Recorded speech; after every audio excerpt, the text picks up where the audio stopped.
ప్రజలతో సంబంధాలు దూరం చేసుకున్నారు. కేసీఆర్ ప్రజలతో సంబంధాలు ఏర్పాటు చేసుకోండి. తెలంగాణ రాష్ట్రంలో ప్రస్తుత పరిస్థితుల ఉద్దేశించి మాట్లాడిన డాక్టర్ నిసార్ అహ్మద్ ఖాన్ సామాజిక సేవకులు.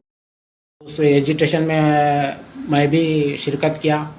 उस असना में मजलिस सेपरेट तेलंगाना की मुखालिफ थी, मुत्तहिदा आंध्र प्रदेश, यूनाइटेड आंध्र प्रदेश का मुतालबा रखती थी मजलिस। उस वक्त हमारे भी तकरीबन वही ख्यालात थे, लेकिन जब कुछ अंदाज़ा हुआ कि भाई अब सेपरेट तेलंगाना हो गया तो हमारे लिए रोज़गार के ज़राए खुल जाएंगे, एम्प्लॉयमेंट बढ़ जाएगा हमारे लिए, आंध्र वालों वो अपने मुकाम पर देख लेंगे, हम अपना मुकाम डेवलप करेंगे, ऐसे कुछ ख्यालात आ गए थे और ऐसे कुछ ख्यालात हमारे दिलों में, जहनों में डाल दिए गए थे। उस एजिटेशन का भरपूर बग़ैर तफरक़ा मज़हब मिल्लत, हिंदू मुसलमान सिख ईसाई तमाम लोग उसमें शिरकत करे भाई। बहुत सी क़ुरबानियाँ दिए, कई लोग शहीद हुए, कई बच्चों की ख़ुदकशियाँ कर लिए, कई मामले हुए। उसके बाद कांग्रेस के हमारे सोनिया गांधी मैडम की तरफ से कांग्रेस का एहसान समझिए, कांग्रेस की बहुत बड़ी देन है वो। अगर सोनिया गांधी मैडम उस वक्त अपना मौक़िफ़ या अपना दिल या अपना ज़हन नहीं बनाती तो तेलंगाना आज भी कायम नहीं होता था। बीजेपी से तो उम्मीद नहीं थी तेलंगाना कायम होने की। बीजेपी को 2 मरतबा मौका मिला, मगर चंद्रबाबू नायडू के दबाव में आके बीजेपी पीछे हटी थी। लेकिन मैडम सोनिया गांधी कांग्रेस के अपने नुकसान तेलंगाना और आंध्रा को महसूस करते हुए भी तेलंगाना के अवाम का साथ दिया, तेलंगाना के अवाम के साथ खड़े रहे और तेलंगाना को सेपरेट स्टेट बनाए।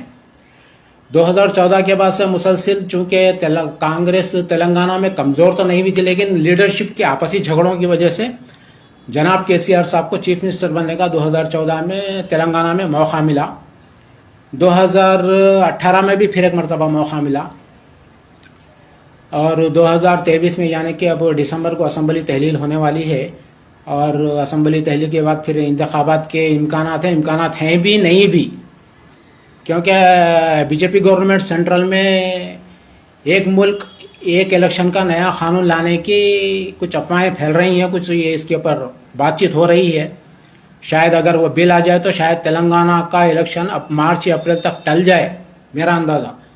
अगर ये बिल के बारे में कोई बहस व मुबाहिसा नहीं हुआ या कुछ मामले अदालतों में अटक गए तो फिर ये सितंबर में नोटिफिकेशन जारी होना चाहिए, अक्टूबर नवंबर में इलेक्शन डिक्लेयर होना चाहिए, दिसंबर तक नई असम्बली बन जाना चाहिए।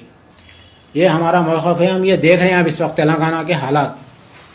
लेकिन अब तक जो 10 साल तक मामले हुए हैं तेलंगाना में, अल्हम्दुलिल्लाह कुछ ख़ास हमारा डेवलपमेंट नहीं हुआ। हम 10 साल में उतना डेवलप नहीं कर सके जितना कि हम उम्मीद कर रहे थे।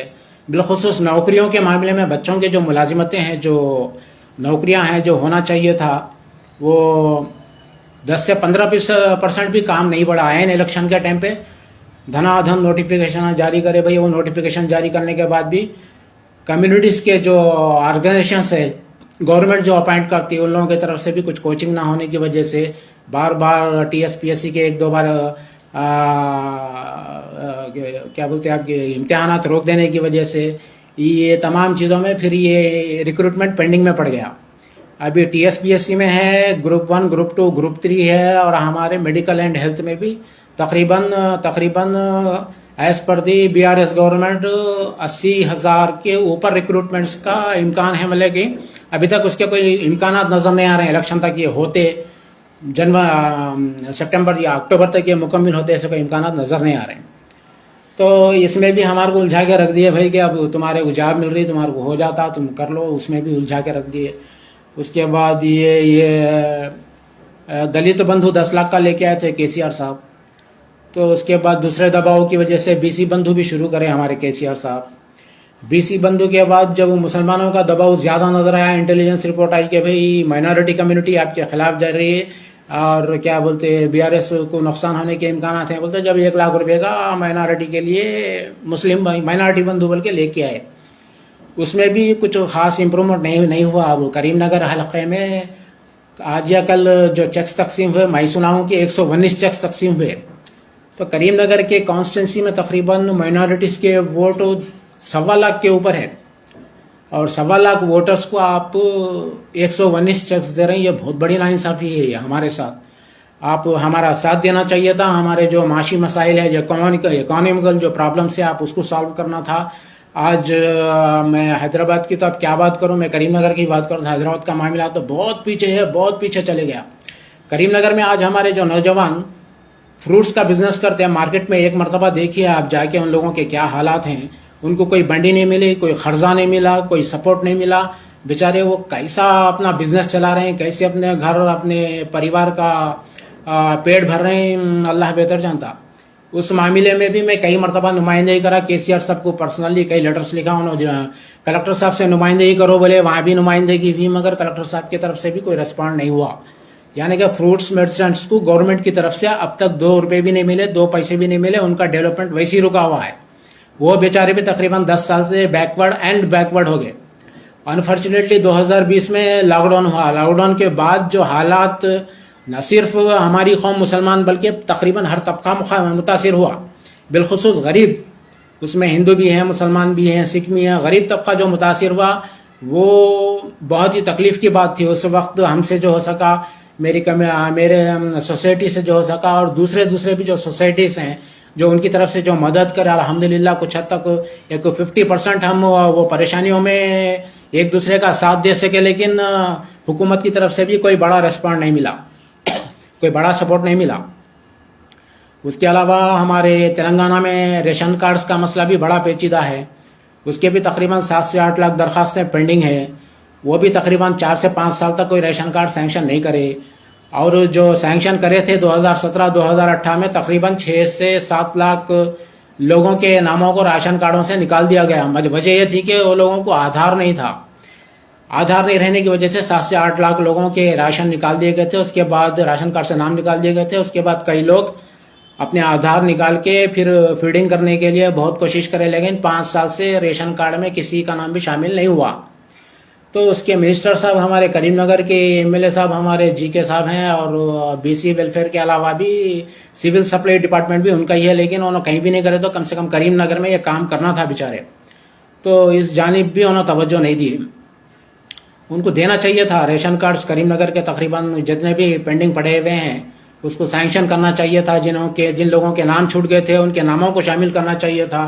वो भी नहीं हुआ, ये भी नहीं हुआ। भाई ये हमारे साथ क्या है, बहुत बड़ी नाइंसाफी हुई है। పూర్తి వివరాలు చూసే ముందు మా ఛానల్ ని సబ్స్క్రైబ్ చేయడం మర్చిపోకండి. అలాగే ఆ పక్కనే ఉన్న గంట సింబల్ ని క్లిక్ చేయడం మర్చిపోవద్దు. तो ये डिस्ट्रिक्ट्स का जो मामला है, बड़े बड़े जो मसाइल जैसे लैंड्स के हैं, जैसे रेवेन्यू के हैं, जैसे सोर्सेस ऑफ इनकम के हैं, जैसे यूथ वेलफेयर फंड्स हैं, जैसा कि अनएम्प्लॉयमेंट के ऊपर भी ये लोग पेंशन देने का वायदा करे थे, उस पेंशन के ऊपर भी तवज्जो देने की जरूरत है। ये तमाम चीजों के लिए हमारे डिस्ट्रिक्ट का कोई भी बड़ा लीडर स्टेट में जाके बैठ के चीफ मिनिस्टर साहब, होम मिनिस्टर साहब या किसी भी मिनिस्टर साहब से बात, या चीफ सेक्रेटरी साहब से भी बात करने की गुंजाइश नहीं रही। ऑनलाइन में पूरी सर्विस ऐसा कर देंगे, ये पूरा पैक कर दिया। भाई ये मसले को हटा दो आप, बराए मेहरबानी केसीआर साहब, इस मसले को हटा दीजिए। अजला के डिस्ट्रिक्ट्स के लोगों को अपने पास आने दीजिए। यहाँ के बहुत बड़े बड़े मसाइल हैं, ना सिर्फ करीमनगर, निजामाबाद, आदिलाबाद, खम्मम, आप जहाँ भी जाएंगे बड़े बड़े मसाइल हैं डिस्ट्रिक्ट्स के। इन मसाइल को हल करने के लिए आपके पास आने दीजिए। आप खुलकर आइए आवाम में। आप इस तरह अगर बैठेंगे प्रगति भवन में तो ये जहाँ का मामला वहीं ठंडा रहेगा, डेवलपमेंट अपनी जगह ठंडा रहेगा, कोई मिनिस्टर अपनी जिम्मेदारी पूरी अदा नहीं करेगा, और जहाँ का मामला वहीं ठंडा पड़ा हुआ रहेगा। तो आप एक रूट बनाइए डिस्ट्रिक्ट्स के लिए। अजला के लोग आपके पास हैदराबाद में प्रगति भवन या सेक्रेटरीट को आके मिलने का एक टाइम, एक टेबल मुकर्रर कीजिए, जिस तरह के वाईएसआर के ज़माने में था। अब जैसा हमारे उत्तर प्रदेश में योगी आदित्यनाथ कर रहे हैं, उसी तरह पब्लिक को वक्त दीजिए, प्रजा दरबार मुनक़िद कीजिए। अब अजला से लोगों को आने का मौका दीजिए, उनके काम कीजिए। अगर इस तरह नहीं चला तो बहुत मुश्किल हो जाएगा। टीआरएस का जीतना न सिर्फ हमारे करीमनगर बल्कि पूरे तेलंगाना में जीतना नामुमकिन हो जाएगा। पब्लिक बिलखुसूस आपसे नाराज है अब इस वक्त, क्योंकि आप राबिते ख़त्म कर दिए। आपका जो राबिता है बस एक महदूद दायरे में है। ना आप पिक्चर में आ रहे हैं, ना केटीआर साहब पब्लिक में रहे, ना कविता मैडम कोई ताल्लुकात रख रहे हैं। इससे बहुत मुश्किल होती। आप इन तमाम चीज़ों पे गौर कीजिए। हम अवाम हैं तेलंगाना के, चाहे वो हिंदू हो, चाहे वो मुसलमान हो, चाहे वो सिख हो, चाहे वो ईसाई हो। हमें अपने करीब आने दीजिए, हमारे मसाइल बोलने दीजिए, हमारा दर्द बोल लेने दीजिए। उसके उन मसाइल के हल के लिए हमें रास्ते बताइए। हाँ, ये तमाम चीज़ें टीआरएस के स्टेट एडमिनिस्ट्रेशन को करने का है, करना चाहिए। आप लोग तवज्जो दीजिए इसके ऊपर, तभी